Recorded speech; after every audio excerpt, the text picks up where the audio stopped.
Hello mga idol, good evening. For today's video nga pala mga idol, dito tayo ngayon sa Luneta mga idol. Ayan, pakita ko sa mga idol, napakarami ng tao mga idol. Dahil ngayon mga idol ay 46 years anniversary ng Born Again mga idol. At dito yan nila ginanap sa Luneta mga idol.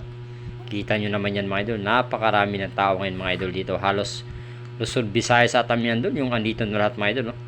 At meron nga tayo nakausap mga idol na si Kuya. 46 na po. Tapos, okay ka. Hello po. Magandang gabi po. Born Again. Opo.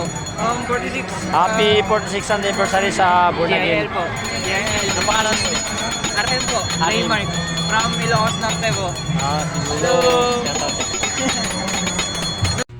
Ayan mga idol, di ba? Kita nyo naman yan mga idol. Napakarami ng tao mga idol. Ito pala siguro mga idol ay mga isang buong barangay ito nila mga idol na mga Born Again mga idol. Iba-ibang lugar mga idol ha. Dito sila nag-ipon-ipon sa Luneta mga idol dahil dito na ginanap nga ang 46 years anniversary ng Born Again mga idol. Kaya halos buong Luneta mga idol ay punong-puno talaga ng tao mga idol ha.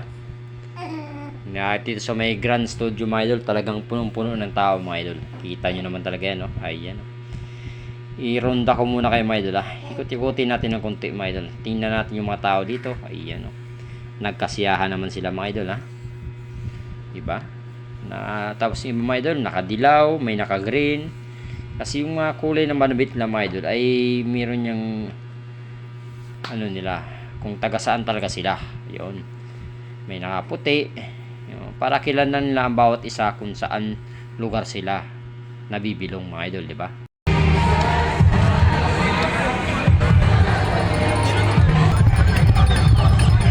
Saan ba kayo? Balagtas. Balagtas. Bulacan? Bulacan. Bulacan. Balagtas, Bulacan. Pangalan mo kaya?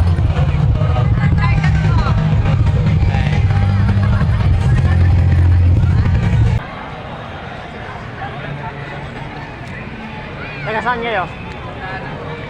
Santa Ana. Santa Luz. Santa Ana, Lucia. Dami no? Kaway. Gusto mo panood yung ano mo? Bisitahin mo dito. Taga Santa Ana, shout out. Ayan. Okay. Ayan mga idol, nakita nyo naman yun mga idol.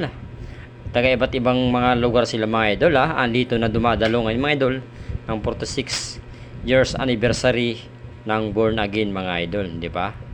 Napakarami nga naman nila mga idol. Hindi lang yan dahil mayroon pang taga Mindanao na umatin dito, taga Cebu. Nalalayo nga nila mga idol ha. Maraming salamat mga idol sa panonood mga idol. Hanggang dito.